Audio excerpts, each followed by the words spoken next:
What's up everyone, this is Cher talking, welcome back to my channel. In today's video we'll be discussing news for months in SaGa or UniverSe. They just announced a banner in a new event.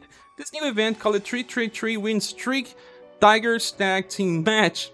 Per long name, we have characters that are still celebrating Halloween in some sorts. With a wrestling team, Pink Tiger Emelia is canon. She can dress like this in the original game, just like Masked Urpina when she is trying to become a dual wielder. She uses this mask. And then there is also Azami here just being there. Well, I hope that they are also adding this weapon like the Rainbow's materials, where it will be easy to craft a weapon for Emelia, and the important thing is that Emelia is also very similar to Liza. Hopefully we can craft weapons for more characters with ease. There is also this information about Triple Tiger Challenge. You'll be able to get some gems. Oh, that is nice. We just got a lot from the tower. The HP cap is 1970s. Remember, it's always 10 more than the game shows, so the highest one right now. There's also promotion scrolls. It's been a while since the last time we got those. And for those that will not be able to clear the Ward Tower right now, there's even equipment medals to get the proof of Ward Tower. Well, let's get back here and check the banner image. We have a different picture. Now that's zero wielding. Urpina, I'm your opponent, Azami and Pink Tiger. Remember, the wrestling, it's pretty popular on JP, and that's why this characters got this banner. Well, now we'll be going to Reddit in a post by Hands for A3. Once more, thank you so much for doing this amazing work. They already released the video, and that's why we have the full information. Actually, this banner leaked 1 week ago, but I didn't want to talk about leaks because it was just too soon. We didn't know if they would change, but they didn't. It's just the same things. Pink Tiger got a buff to her dexterity and agility. It's good because she does more damage with agility, and dexterity is now better when you inherit gun skills, because she can inherit guns from the older styles. Well, she got a buff into her passives. Now she also gets 15% increase in damage when on full HP, power charge 3 allowing her to start with 13 and do very crazy types of attacks with guns as well. But the second passive increases damage 30% only when equipped with martial arts. It doesn't trigger for guns. High quick tension gives her 20% at all times and 15% when doing weak damage. So when everything's working, she gets 70% damage increase or 40% increase when using guns. She has 0 BP attack, so pretty good on auto, but the strongest attack is skill number 3 with 13 BP coast for single target damage with 4S. Well, it's actually not as special anymore. We got characters like Valder that even has spears added, or Ellen that can do slash and blunt. She's just pure damage, adding not much more to the table. But the second skill, Submission Plus, something that we just got amplified and can debuff up to 20% STR from the target. Since she only gets 3p per turn, you can just keep using Submission many times, but you have to switch between skill 1 and skill 2. Sadly, she's actually a pretty easy character to skip. More about just if you like Emelia and you want to add more utility into the character. Moving on to Urpina, she was buffed for STR, now 111, good enough for a farmer. Her endurance is 79. It's actually good since she can use it also in some boss fights, especially for bosses that attack with direct physical attacks so that she can counter by inheritance. Her agility is pretty high, so she'll be attacking the enemies before most of the time.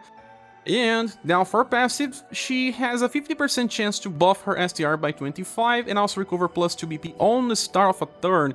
Could have been so much better because she's mostly a farmer. Why have a chance to buff herself, right? Just like Arthur was designed in JP.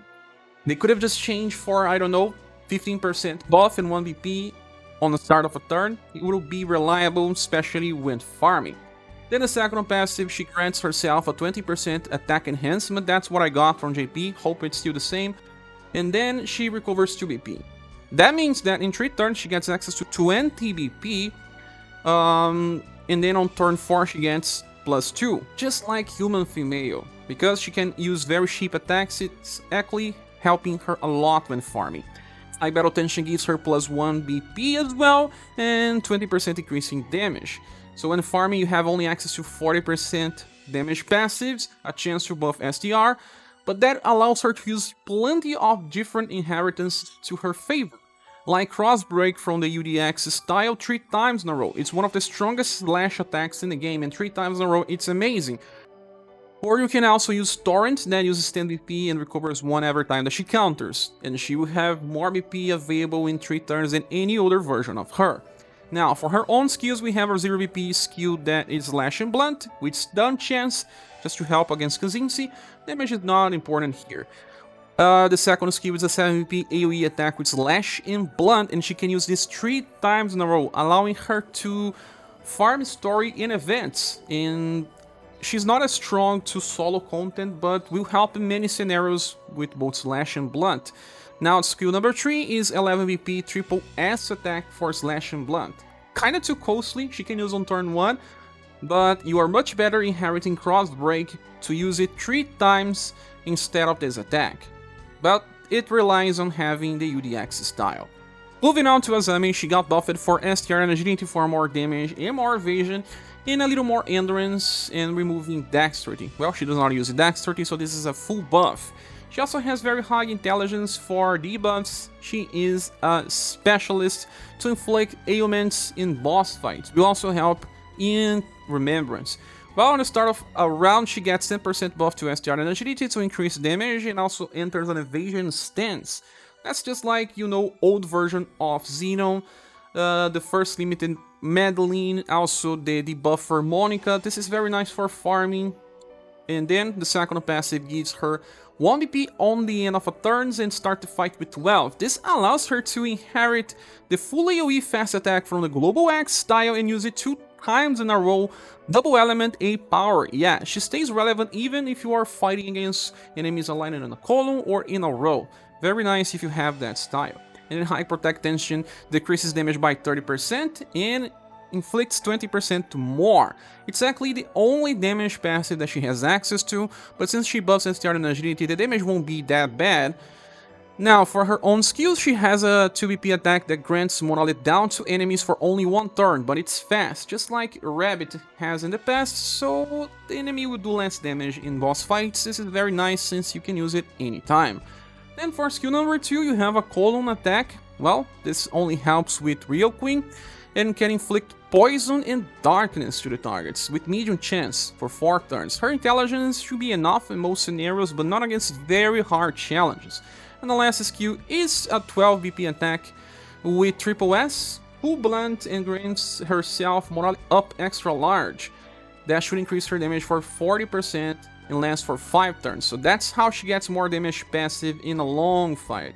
You can open with this attack and then just keep using the fast morale down attack to reduce the damage from the enemies, and in some situations take advantage of poison and darkness. Well, sadly this banner does not offer too much value. I will be giving it only a bronze award. If you are a new player, you should be skipping, since these units don't perform on premium levels without inheritance. Besides Urpina and her AoE farming potential at least, you don't get much value out of the other two. Now, another thing, if you are a veteran and you have been collecting styles for all these characters, well, you'll be able to get much more from Azami, from Urpina, and even from Pink Tiger maybe, but the value is still not that high. Proceed only if you like the characters. Besides, you can just wait for the next week to check the next Halloween banner. It can be Nawal's daughter, Silver, Death, and Tatiana. 4 characters, they may change then. No rush, just wait if you don't have that many gems. And if you want to skip, it's on you. You won't be missing too much. With that said, this is my opinions. What is yours? Please say here in the comments. The full review comes tomorrow, and I'll be comparing these units to other ones we have. And I'm signing off. Hope to see you soon in the next video. Bye.